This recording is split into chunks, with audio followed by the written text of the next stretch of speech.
Hi everyone, hope you're all Tickety-Boo. Now today we are going to be doing a really quick video of how you can set up the Ikelite or Ikelite water housing for the Canon R6. In fact, it will work for any camera at all, and that's quite rattly and noisy, isn't it? But the setup itself will work for any camera itself, but you'll have to buy the right housing obviously for your camera. But before we do that, here's today's little joke for you. Do you know I always used to feel lonely until I glued a coffee cup to the top of my car. Now everybody waves at me.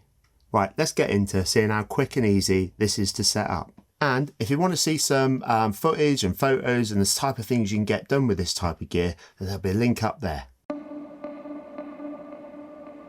So the first thing we need to do is get rid of this. You do get this handy tool in here which you can put in there, but I've already loosened this off. Okay, let's wind that one out, and hopefully that should just drop out there. Now, you're not going to need this again, it's just a blanking plate, but always good to keep it in case you want to seal this off. But once I've got it set up, I'm probably never ever going to take it apart, and you need this bit for in a minute. First thing you want to do is turn the housing over onto its front and have a nice clean surface like this. Now, when you disconnect the back plate, what you need to do, okay, is make sure you do the side ones first, without getting your finger caught like this, okay. And then the one at the front here, last of all.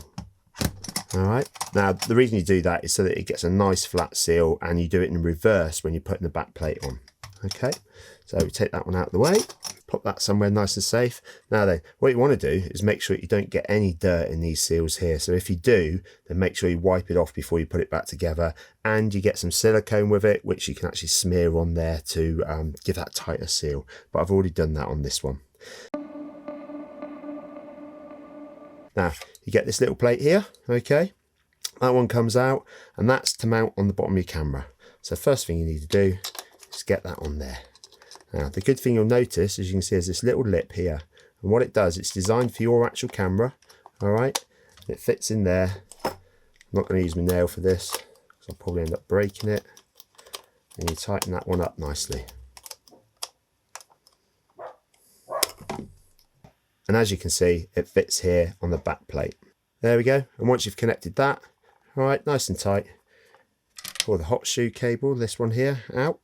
Make sure all of these are pulled right up high, and you'll see why in a second. Okay, and then that slots in nicely. Get all your bits out of the way. And what you do is you take the back plate and you pop that one on. Sorry, forgot to connect that first, the hot shoe. Get that out of the way. You take the back plate and you pop him on. Make sure he's nice and firmly on there. And like I said, do the two side ones at the same time, and you'll see it pull down. You'll see the seal go on like that, and then you do the front one. So next we need to do the lens, don't we? Now there are other ways of doing this. There's plenty of videos out there, and some people may say that I'm doing this back to front, but I find this the easiest way to do it. And the ways that other people are showing it, i.e. connecting the lens to the camera and pushing it through, doesn't work with this setup. So what you need to do is get your lens, put this one over first. Okay, so that's the one that holds it in place, which you'll see in a minute.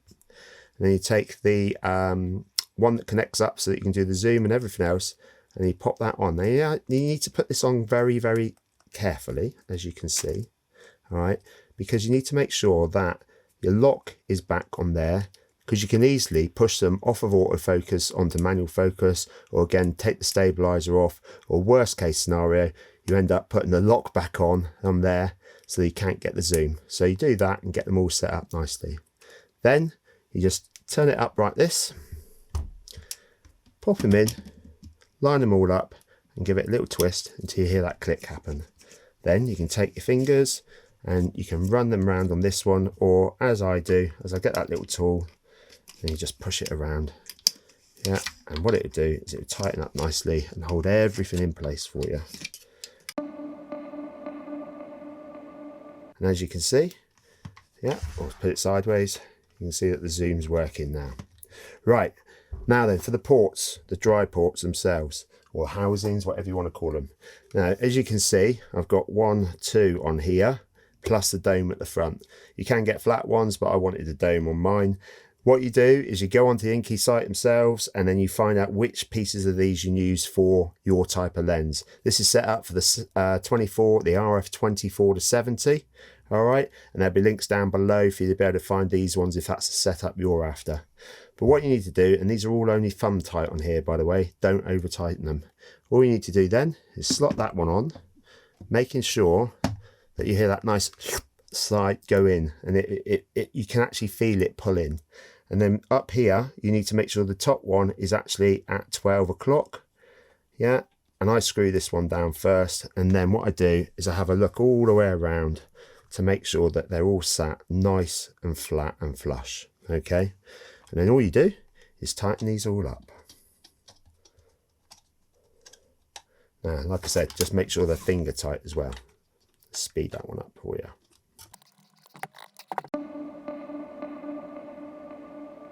So just to show you the last thing here, okay, remember I said about pulling these all up? As you can see, you then push them down nice and firmly, yeah, and they attach onto all your controls at the top. On the left hand side here, or sorry, right hand side here, okay, you have your one that actually does the photo itself or sets off the record. You've got the autofocus there, and you've got all of the different ones. Now these here are pretty standard, I believe. You've got the focus wheel on the left hand side here. It's right on there, or is it left on there? Anyway, it's over on this side. Yeah, and on the back, I don't know if you can actually see it in here, but you've got all the different buttons and they are labelled up with your menu.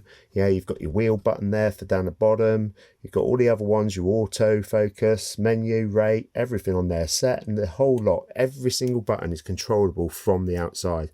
So once you've connected this, you don't need to disconnect it to try anything at all.